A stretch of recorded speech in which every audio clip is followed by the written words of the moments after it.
Welcome to Daily Scripture Reading. I do not own the rights to this music. 1 Samuel chapter 28, beginning at verse 3 and ending at verse 25. This is the New King James Version. Now Samuel had died, and all Israel had lamented for him, and buried him in Ramah, in his own city. And Saul had put the mediums and the spiritists out of the land. Then the Philistines gathered together, and came and encamped at Shunem. So Saul gathered all Israel together, and they encamped at Gilboa. When Saul saw the army of the Philistines, he was afraid, and his heart trembled greatly. And when Saul inquired of the Lord did not answer him, either by dreams, or by Urim, or by the prophets. Then Saul said to his servants, Find me a woman who is a medium, that I may go to her and inquire of her. And his servant said to him, In fact, there is a woman who is a medium at Endor. So Saul disguised himself and put on other clothes, and he went, and two men with him. And they came to the woman by night, and he said, Please conduct a seance for me, and bring up for me the one I shall name to you. Then the woman said to him, Look, you know what Saul has done, how he has cut off the mediums and the spiritists from the land. Why then do you lay a snare for my life to cause me to die? And Saul swore to her by the Lord, saying, As the Lord lives, no punishment shall come upon you for this thing. Then the woman said, Whom shall I bring up for you? And he said, Bring up Samuel for me. When the woman saw Samuel, she cried out with a loud voice. And the woman spoke to Saul, saying, Why have you deceived me? For you are Saul. And the king said to her, Do not be afraid. What did you see? And the woman said to Saul, I saw a spirit ascending out of the earth.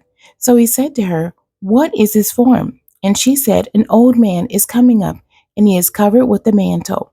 And Saul perceived that it was Samuel, and he stooped with his face to the ground and bowed down. Now Samuel said to Saul, Why have you disturbed me by bringing me up? And Saul answered, I am deeply distressed, for the Philistines made war against me, and God has departed from me, and does not answer me any more, neither by prophets nor by dreams. Therefore I have called you, that you may reveal to me what I should do. Then Samuel said, So why do you ask me, seeing the Lord has departed from you, and has become your enemy? And the Lord has done for himself as he spoke by me. For the Lord has torn the kingdom out of your hand, and given it to your neighbor David, because you did not obey the voice of the Lord, nor execute his fierce wrath upon Amalek. Therefore the Lord has done this thing to you this day. Moreover, the Lord will also deliver Israel with you into the hand of the Philistines, and tomorrow you and your sons will be with me. The Lord will also deliver the army of Israel into the hand of the Philistines. Immediately Saul fell full length on the ground, and was dreadfully afraid because of the words of Samuel. And there was no strength in him, for he had eaten no food all day or all night.